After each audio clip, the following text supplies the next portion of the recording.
bonjour et bienvenue à cette conférence AITF sur la fonction douane des chargeurs et Monitel. C'est les principales tendances du baromètre des chargeurs AITF Eurogroup Consulting pour 2025. Je suis Christine Gilby, je suis rédactrice en chef du MOCI, Moniteur du commerce international, et je suis ravie d'animer cette conférence. Alors on a une actualité brûlante sur la fonction douane, puisque que l'on aime ou qu'on n'aime pas M.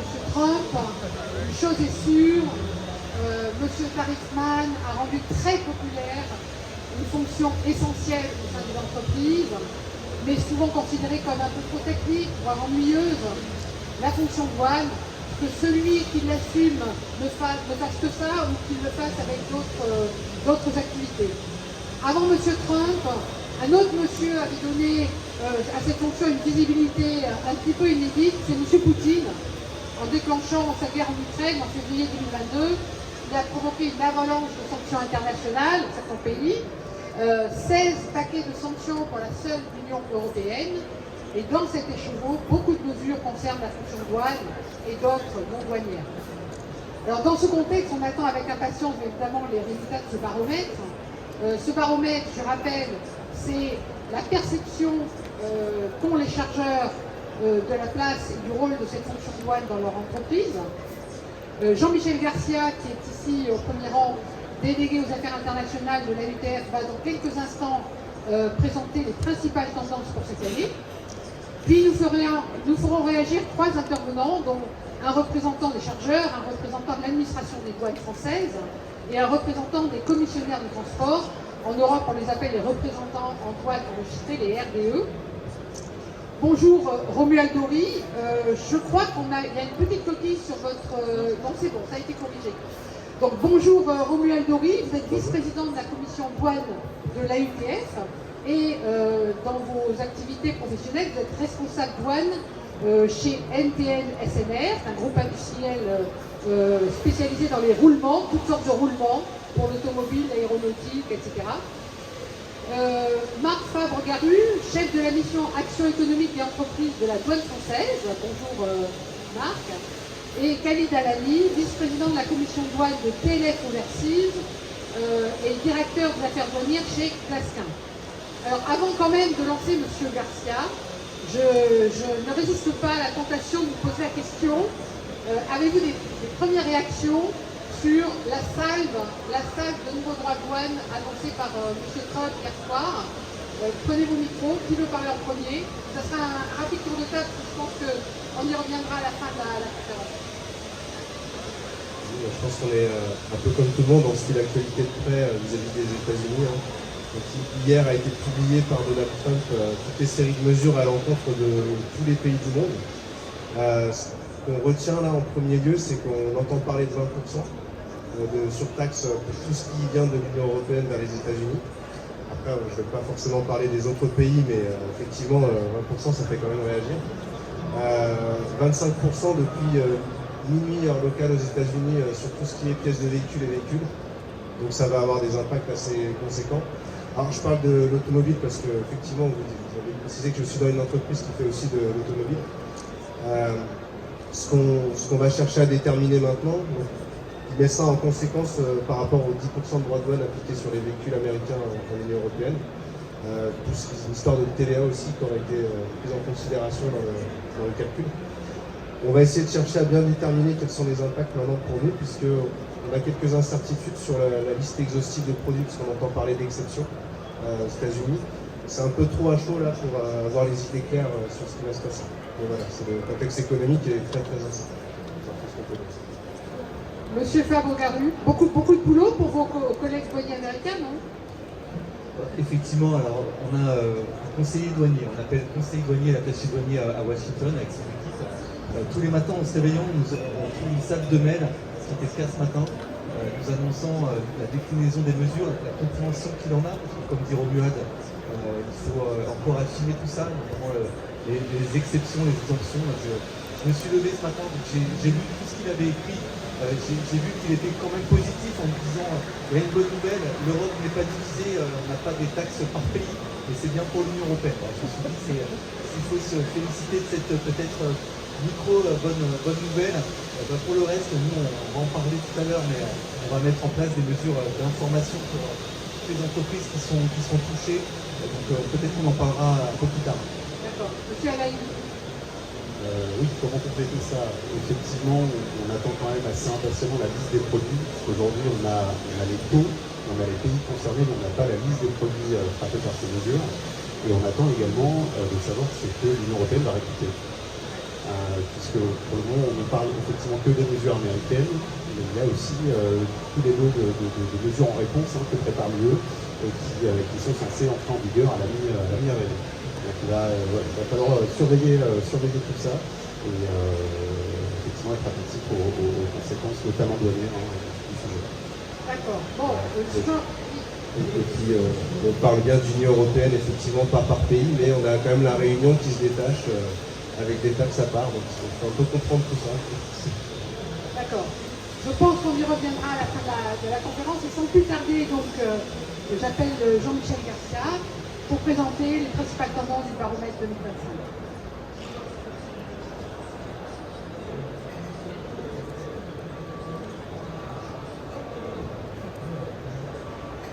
Merci Christine.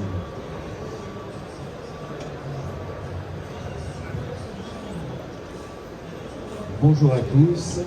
Voilà. Alors très rapidement, l'AUTF, eh bien, c'est l'association qui représente les chargeurs, et les chargeurs, eh bien, ce sont en commerce international les vendeurs et les acheteurs, c'est-à-dire les importateurs ou les exportateurs. Donc à un moment donné, on s'était dit qu'il était intéressant d'avoir un baromètre qui pouvait mettre en avant la perception des chargeurs dans leur environnement douanier et de pouvoir réagir par rapport à ça. Donc c'est pour ça qu'on a créé l'année dernière ce baromètre et aujourd'hui c'est la deuxième édition. Une deuxième édition qui a eu pas mal de succès en retour et ça grâce à différents acteurs qui ont pu rediffuser ce questionnaire. Je pense à l'Audace, au MEDEF, à Franchimie, la FIEC, certains clubs régionaux comme la CPCI ou le club des chargeurs de Hauts-de-France.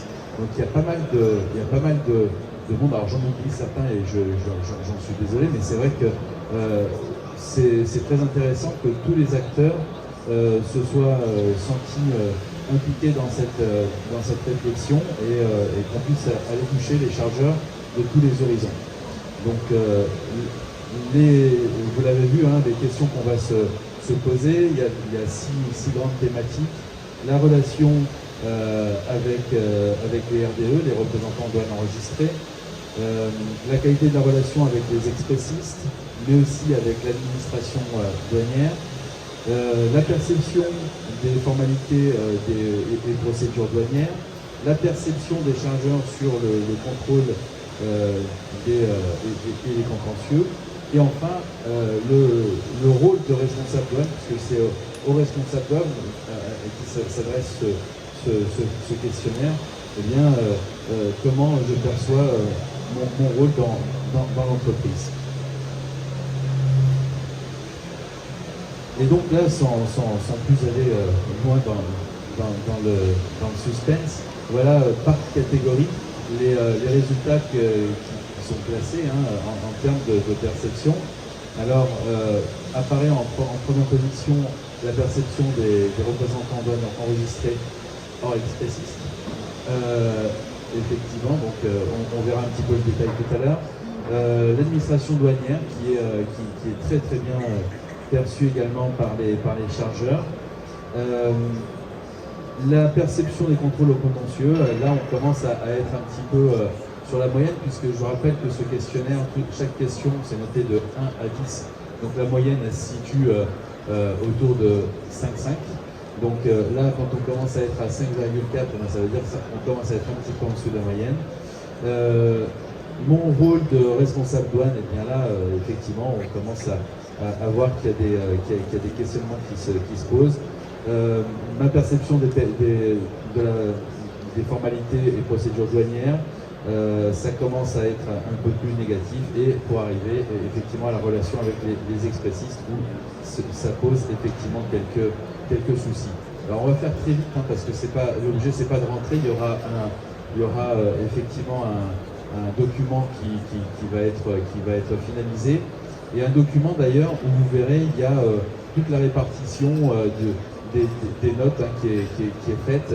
Comme ça, vous verrez la répartition, là où se situent exactement les réponses des répondants de ce panel. Là, on va juste aller à l'essentiel, juste pour vous dire que les relations par rapport au RDE, elles sont plutôt très, très bonnes, et quelle que soit la thématique qui soit abordée. La première note, c'est la mise en œuvre de mon contrat. Et là, ça suscite effectivement une question aussi, c'est quand on fait ce questionnaire finalement, eh bien, les chargeurs, il y a des chargeurs qui ont des services douanes en interne, et il y en a d'autres qui n'ont pas forcément de services douanes. C'est des personnes qui font la douane, mais c'est pas forcément des spécialistes. Donc ces personnes-là, quelque part, dans les futurs baromètres, on va essayer de toucher peut-être un peu plus pour avoir aussi un autre type de réponse potentiellement sur ce baromètre. Mais donc là aussi, ça serait important de voir dans le compte rendu qui sera fait de ce baromètre et qui est disponible, je crois, dès aujourd'hui, la dispersion des répondants. Tout de suite après, vient dans l'ordre des questions, les expressistes. Là aussi, ces résultats ne sont pas étonnants. On le verra peut-être par la suite, mais c'est une fonction où les flux sont relativement intenses et où les process, suivant les expressistes, ne sont pas forcément les mêmes, mais en tout cas, on le voit, c'est un petit peu compliqué pour les chargeurs de se positionner là-dessus, d'avoir une satisfaction par rapport à certains points, comme récupérer certains documents par exemple. Donc là, il y a, je sais, pour avoir contacté l'UFEX, l'UFEX c'est l'union des expressistes français. Ils sont prêts à travailler aussi avec l'AUTF sur des sujets pour aller un petit peu plus en avant sur ce point relativement à faire progresser. Le troisième point qui a été développé, c'est la relation avec l'administration douanière. Et là, on a effectivement de très bons résultats, et notamment la première question, c'est la meilleure note qui est donnée par le panel, c'est 8 sur 10, et c'est la relation qu'il y a, c'est la satisfaction que les chargeurs ont par rapport au support fourni par l'administration. C'est la relation avec les services grands comptes, avec les postes d'action économique, c'est avec l'administration. Donc là, effectivement, il y a une grande satisfaction des chargeurs. Après, effectivement, le point qu'on peut mettre en avant, c'est la dernière question, par exemple, sur suis-je confiant dans les évolutions de la réglementation à venir.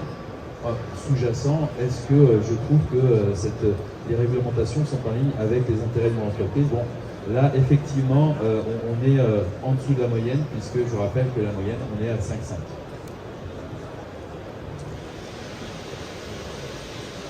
La thématique qui suit, c'est ma perception des formalités et procédures douanières. Donc là, sur ce point-là, on va se partager en trois parties. Une première partie où effectivement, ça semble incontestable et c'est relativement dynamique. On a effectivement une simplification des procédures douanières qui permet de fluidifier les opérations. Ça, c'est relativement validé.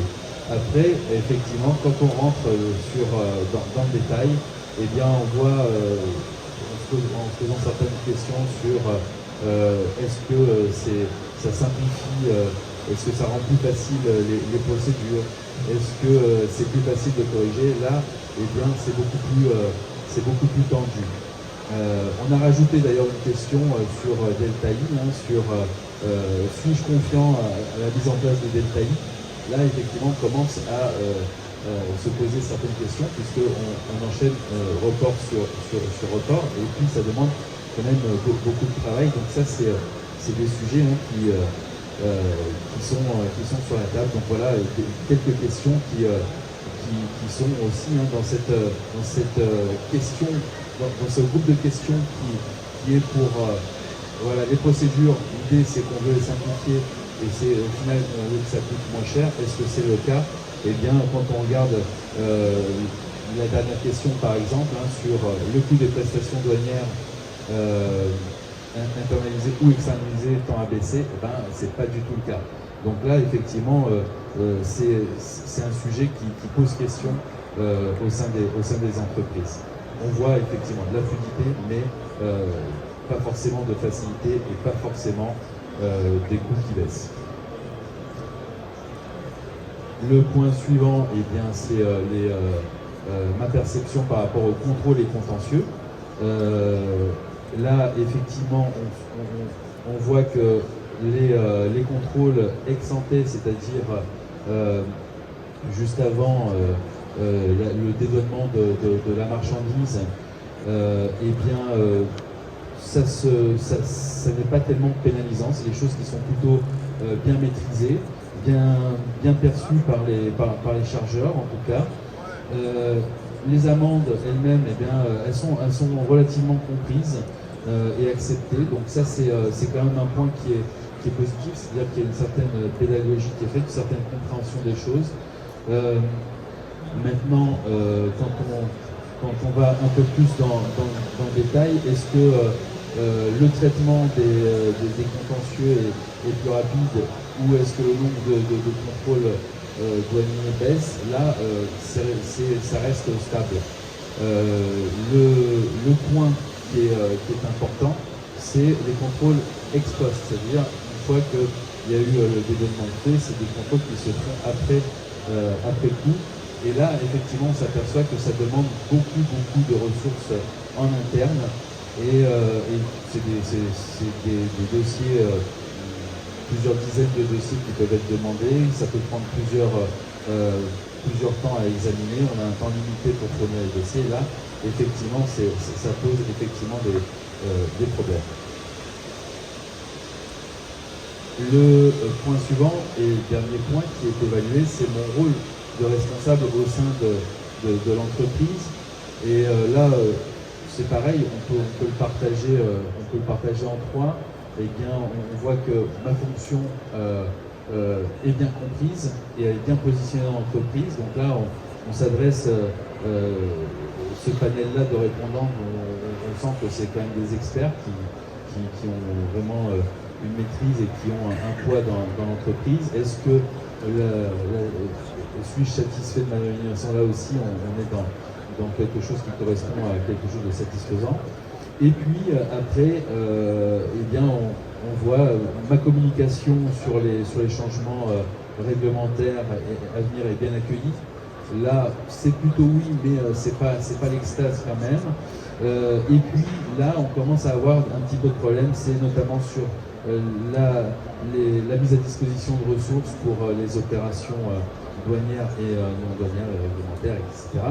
Et puis, la gestion des compétences en interne, là aussi, ça c'est un sujet très, très important.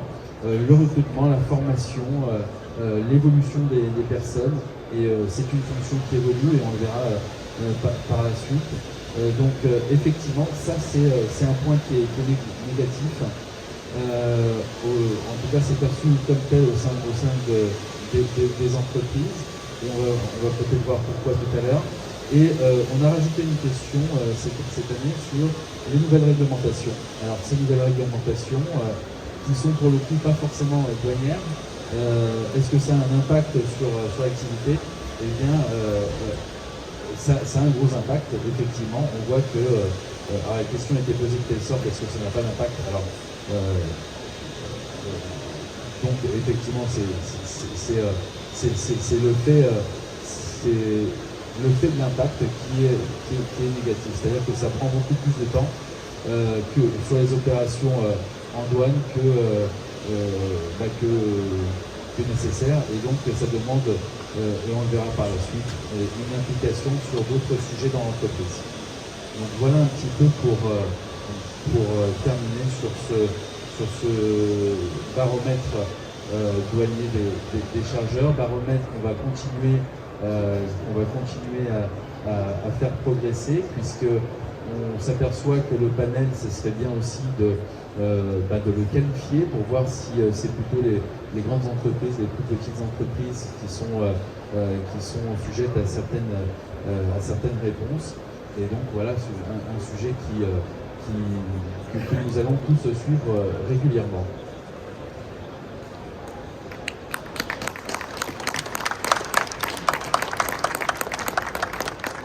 Merci Jean-Michel. Alors j'ai envie de réagir tout de suite, de faire réagir le représentant des chargeurs, M. Horry.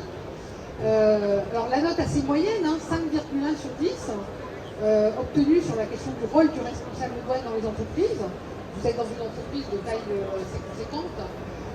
Est-ce que c'est le signe d'un manque de reconnaissance, d'un manque d'autorité, d'un manque d'intégration avec d'autres métiers de l'entreprise? Comment vous interprétez? Quelle est votre réaction par rapport à ça? Alors, par rapport au fait qu'il y ait une mauvaise note sur cette thématique-là, pour moi, je trouve que le rôle du responsable douane, il est en train de changer depuis quelques années pour différentes choses. La fonction douane, d'une manière générale, elle devient de plus en plus stratégique dans les entreprises. Ça, c'est un fait. Le commerce international est de plus en plus complexe. On le voit avec la géopolitique. On est en plein cœur de l'actualité avec les annonces d'hier des États-Unis dont vous parliez au départ. On a une complexité des règles douanières qui est de plus en plus importante. On le voit notamment sur le sujet origine, qui implique une vraie stratégie pour les entreprises avec des impacts financiers plus ou moins importants selon les produits sur lesquels on travaille. Ça, c'est une chose. Vous avez également l'export contrôle qu'on a vu arriver de plus en plus auprès des services douaniers, notamment avec les sanctions internationales sur lesquelles on arrive maintenant à devoir vérifier qu'on ne vend pas des produits standards à certains pays, notamment avec la Russie et la Biélorussie. Donc ça, forcément, comme on est toujours sur la base de code douanier, c'est les responsables douaniers qui sont les premiers impactés à devoir qualifier ce qu'on peut faire ou ne pas faire en fonction des sanctions. À côté de ça, vous avez le vrai métier douane d'antan, si je puis dire, qui sont la gestion de l'optimisation douanière pour aller chercher de l'économie pour les entreprises avec les régimes particuliers, notamment entrepôt, fabrication sous douane. Bon, je vais éviter le jargon douanier, mais il n'y a pas de souci. Donc ça, c'est une chose. Le commerce qui est de plus en plus complexe. À côté de ça, vous avez ces nouvelles réglementations qu'on appelle non douanières, qui finissent dans les services douaniers. MACF, mécanisme d'ajustement carbone aux frontières de déforestation, par exemple. Une nouvelle fois, on est sur la base de code douanier pour définir si on est dans le champ d'application ou pas.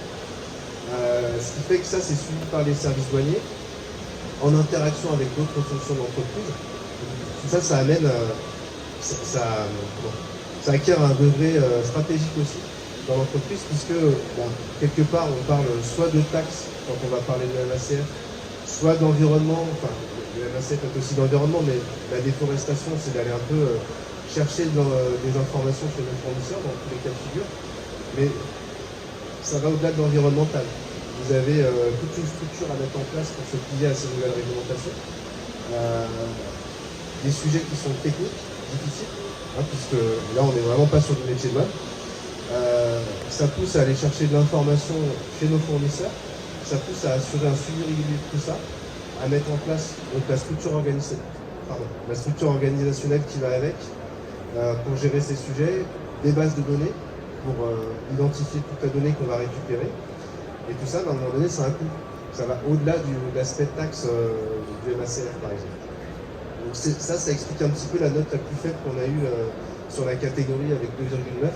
C'est qu'à un moment donné, ça force pour nous à présenter le sujet en interne, parce qu'ils ne sont pas forcément compris par les différentes fonctions.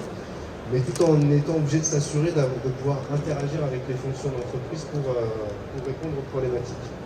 Voilà, ça c'était le deuxième point.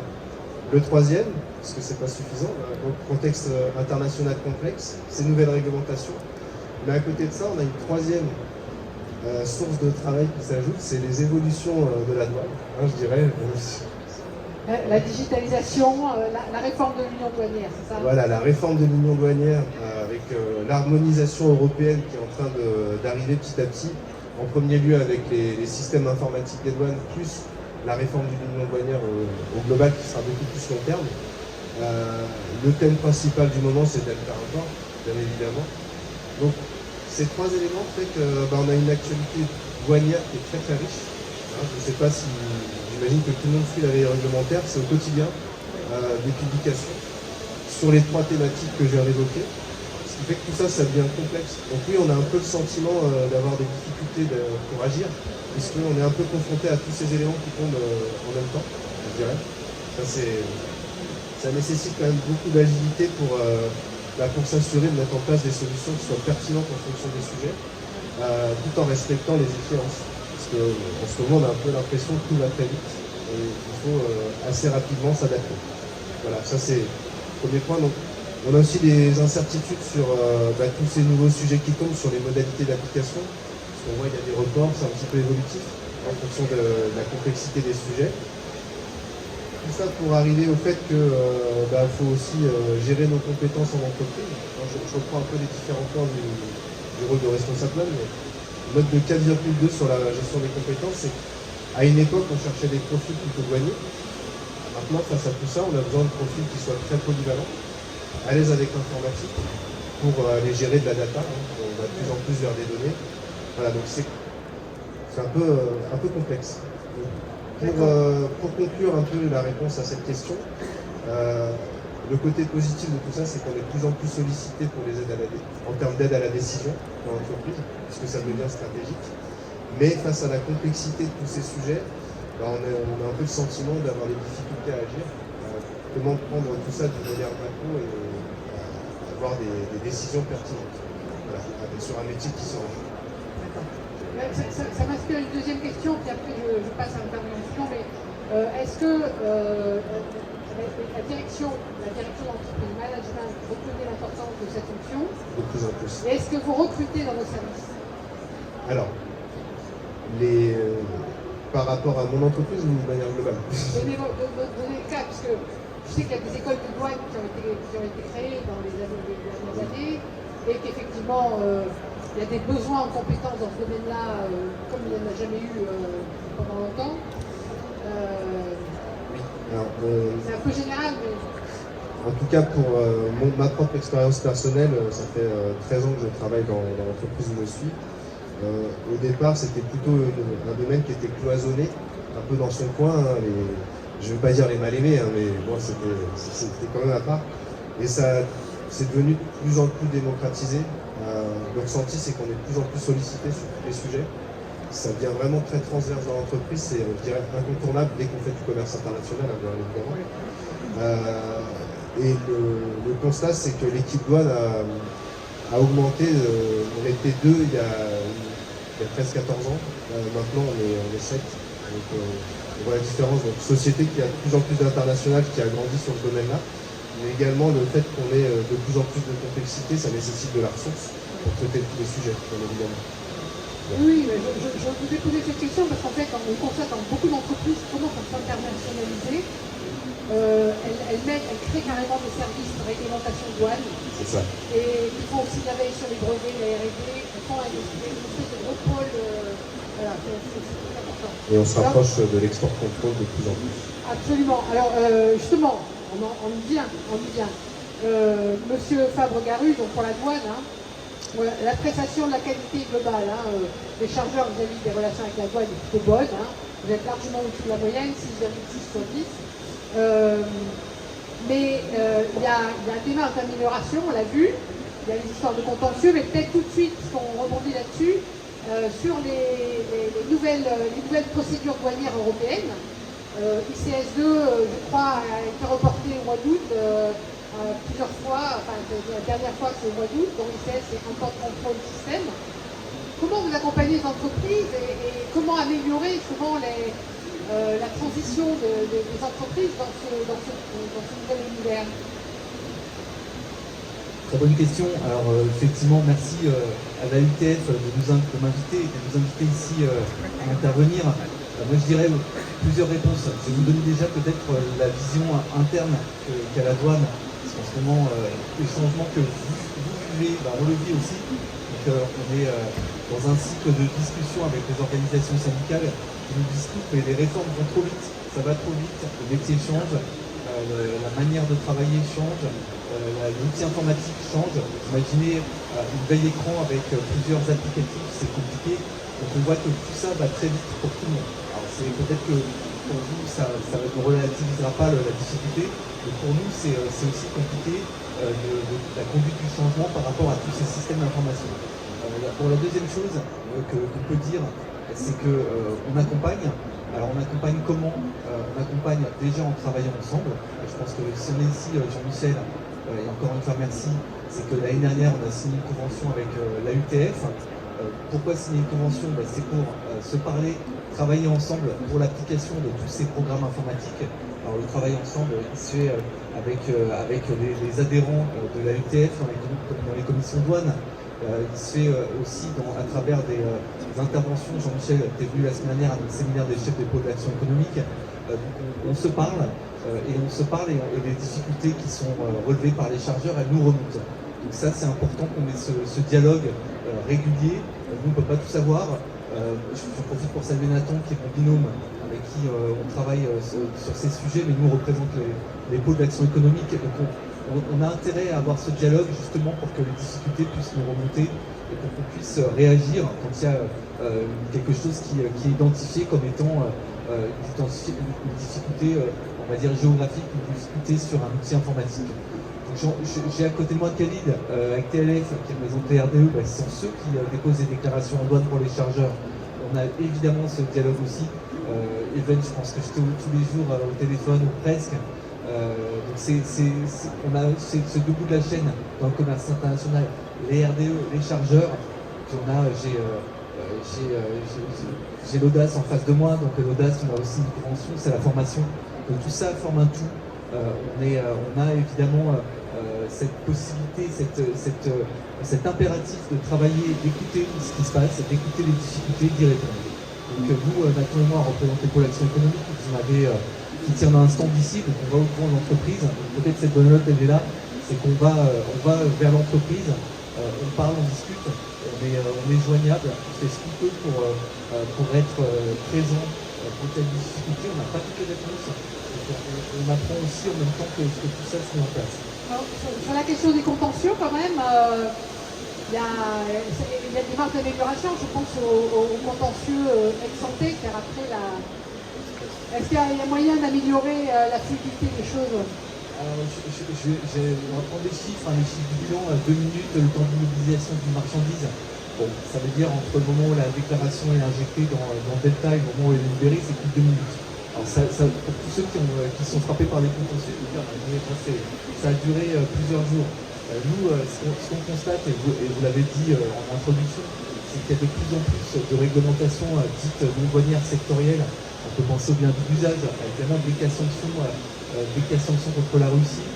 Il y a un contrôle, on va dire, plus systématique sur certains types de marchandises et certains types de flux vers des pays. Quand il y a des normes, il y a des contrôles obligatoires. Donc on voit qu'il y a de plus en plus, le directeur général aime bien rappeler le chiffre de 350 réglementations non douanières contrôlées par la douane au moment du passage frontière. Donc on voit que tout ça prend une ampleur qu'on découvre au fur et à mesure. Donc la douane s'adapte et la douane est obligée en réalité de contrôler un certain nombre de produits.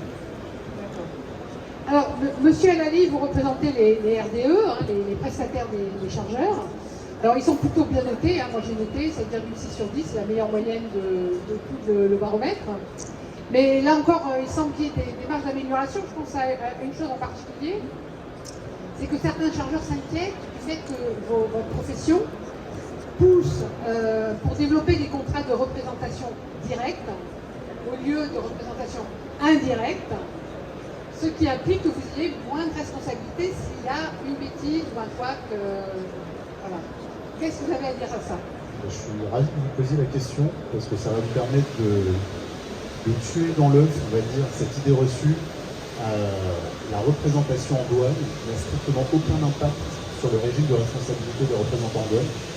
Le mode de représentation en douane ne fait que définir qui est redevable de la dette douanière. Donc que le RDE agisse en représentation directe ou indirecte, il reste responsable de ses éventuelles fautes de la même manière. Il n'y a strictement aucun sujet.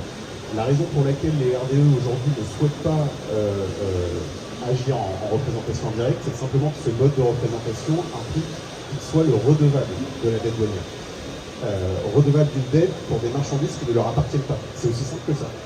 Et donc c'est la raison pour laquelle les RDE prônent plutôt, lorsque c'est possible, de la représentation directe, qui permet du coup de laisser la dette douanière au chargeur, puisque c'est bien sa marchandise, c'est bien son acte d'importation ou dans certains cas d'exportation qui génère une dette qui est due, tout en ne s'exonérant d'aucune manière de ses éventuelles responsabilités si malheureusement il commet une faute. Ce qui me permet du coup de rebondir sur votre question sous un deuxième angle. La manière entre guillemets finalement de sécuriser, d'encadrer cette relation commerciale entre le RDE et son chargeur, c'est la contractualisation. C'est vraiment de passer par votre contrat, dans lequel on va préciser finalement quelles sont les responsabilités réciproques des parties.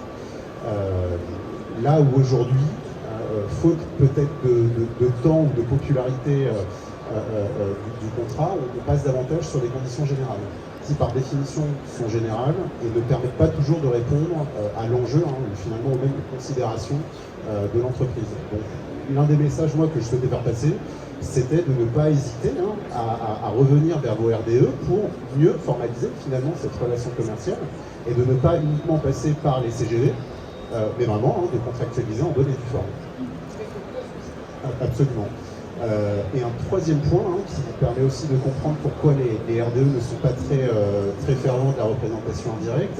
Donc, comme vous l'abordiez tout à l'heure, on a une réforme du Code des douanes de l'Union qui est en train de s'opérer avec une première version du texte qui viendrait remplacer notre beau Code des douanes de l'Union actuel et qui prévoit, lorsque le RDE est en représentation indirecte, qu'il devienne l'importateur et l'exportateur. Et donc là, on passe sur une toute autre notion, puisque à ce jour, la représentation indirecte rend le RDE redevable de la dette, et par souci d'équité, son mandant est fait solidaire de cette dette, alors que dans le projet de réforme du Code des douanes de l'Union, un RDE qui agirait en représentation indirecte deviendrait l'importateur ou l'exportateur, avec toutes les conséquences que cela implique sur, évidemment, la redevabilité de la dette douanière et fiscale, mais également sur l'obligation de pouvoir satisfaire les fameuses 350 réglementations non douanières, alors que le RDE, par définition, n'a absolument aucune compétence sur le sujet.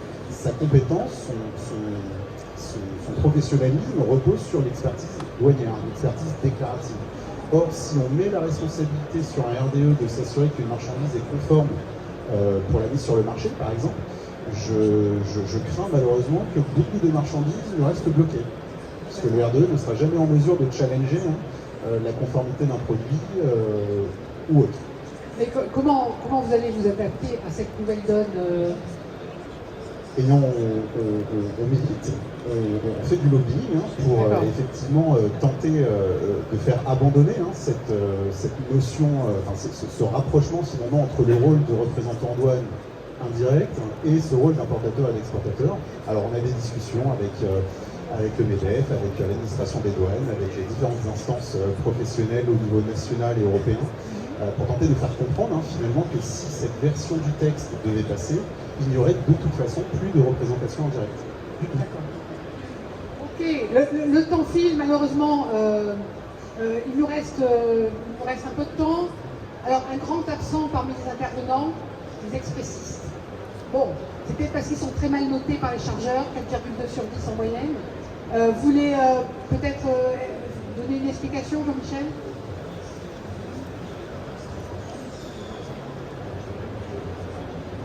Non, c'est aussi, c'est pas par rapport à la natation, ils sont très volontaires. On parle pas mal avec les explicites et je pense qu'on a pas mal de choses à mettre en œuvre ensemble. Comme j'ai dit tout à l'heure, je pense que c'est une question d'agenda plutôt qu'autre chose. Mais effectivement, il y a aussi, on l'a vu, la compréhension du chargeur par rapport à un écosystème qui est très complexe.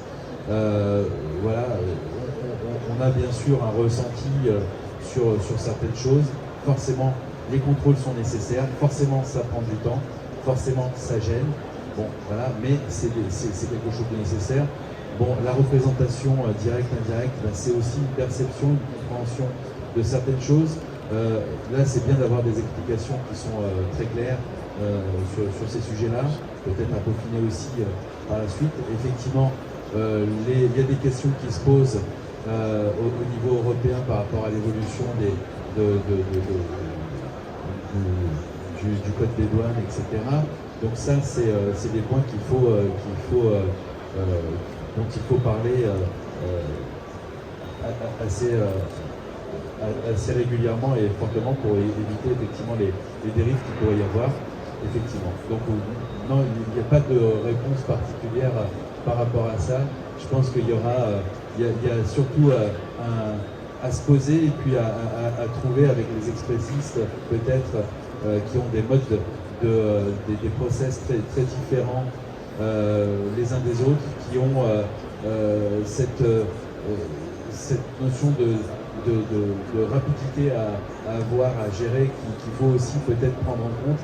A aussi cette multiplication des réformes qu'il y a et des systèmes d'information qui doivent mettre en œuvre très rapidement parce qu'ils sont dans un temps vraiment extrêmement rapide, eux, dans l'exécution et dans la mise en application, etc.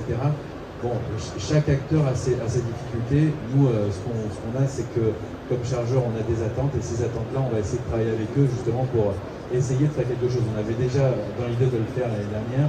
On n'a pas forcément réussi à le mettre en œuvre. On va essayer cette année de faire quelque chose d'assez costaud pour pouvoir aller au-devant de tout ça. Voilà. Ok, bon, il nous reste quelques minutes, donc il y a peut-être des questions dans la salle pour voilà.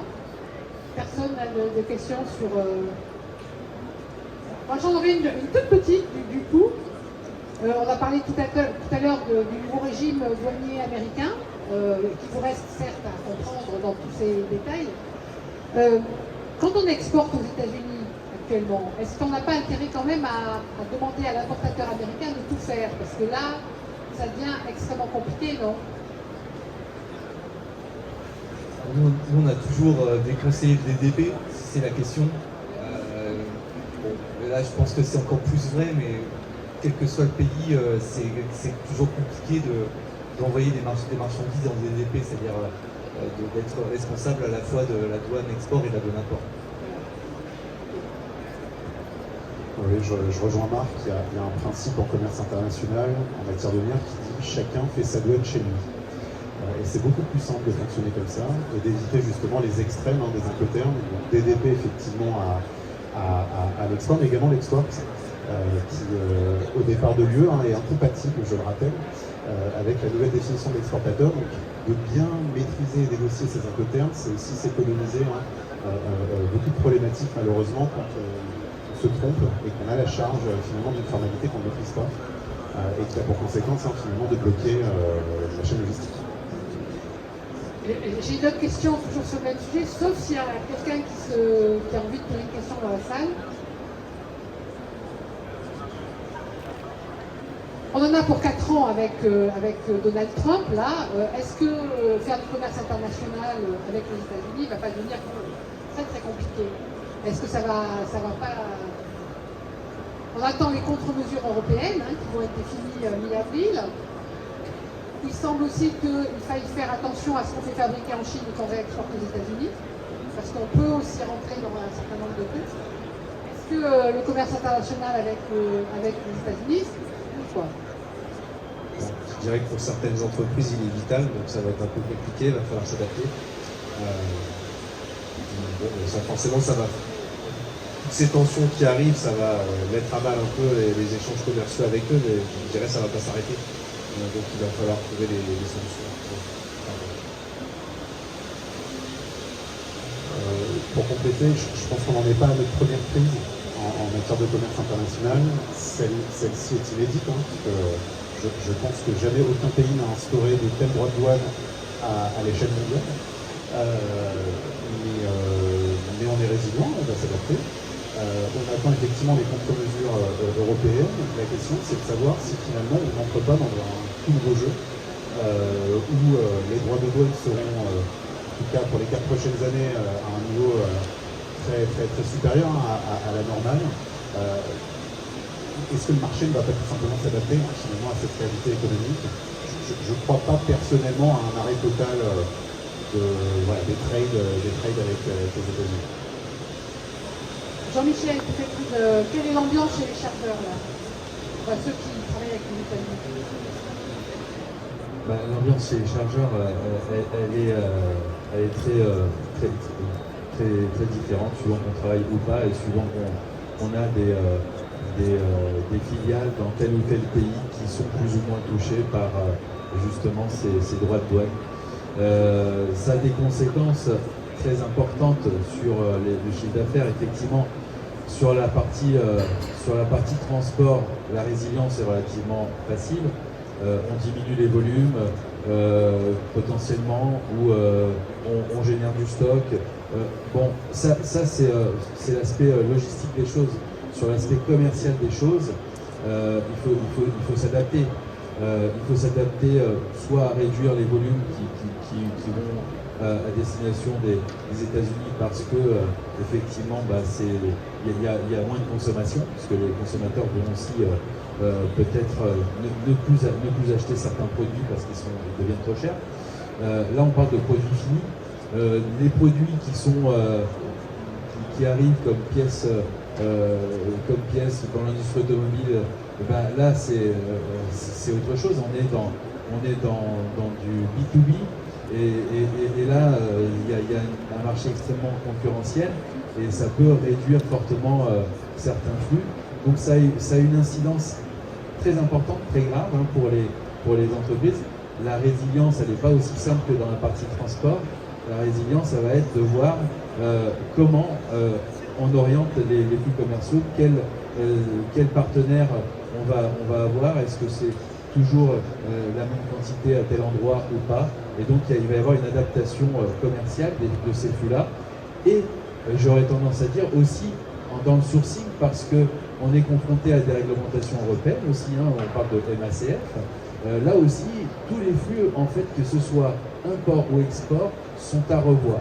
Il y a une stratégie à mettre en place au niveau des entreprises avec toutes ces réglementations, avec toutes ces mouvements géopolitiques, climatiques, etc. qui se mettent en œuvre. Et bien là, il y a vraiment des grandes réflexions pour chaque entreprise à mettre sur le papier. Christine, je voudrais juste dire un mot par rapport à ce que dit Jean-Michel. Tu as tout à fait raison, Jean-Michel. Nous, on va profiter de ça aussi pour promouvoir les accords commerciaux existants, notamment le CETA. Donc là, on a un rythme en tout cas de réunions, de webinaires pour rappeler les avantages du CETA en termes de compétitivité pour une entreprise. Donc on a constaté qu'il y avait une sous-utilisation des préférences tarifaires vers le Canada. Donc on va revenir là-dessus et puis la mondialisation heureuse a été terminée. Ça, on en a l'exemple frappant. En revanche, il reste toutes ces relations, tous ces accords commerciaux bilatéraux qui ont été signés par l'Union européenne qui vont prendre une nouvelle dimension. Et nous, on va beaucoup communiquer dessus, on va accompagner les entreprises pour justement faire ce que Jean-Michel décrit. Alors à notre niveau, on n'a pas l'approche commerciale, en tout cas la possibilité de diversifier à la fois ses approvisionnements et ses clients à l'exportation. Ça, on va aider à accompagner sur ce sujet-là. Il paraît que le Canada cherche de nouveaux fournisseurs, j'ai entendu ça. Ok, on en a terminé avec cette conférence d'une activité brûlante. Merci infiniment d'avoir interrompu, merci de m'avoir et merci à tous d'avoir suivi. Merci.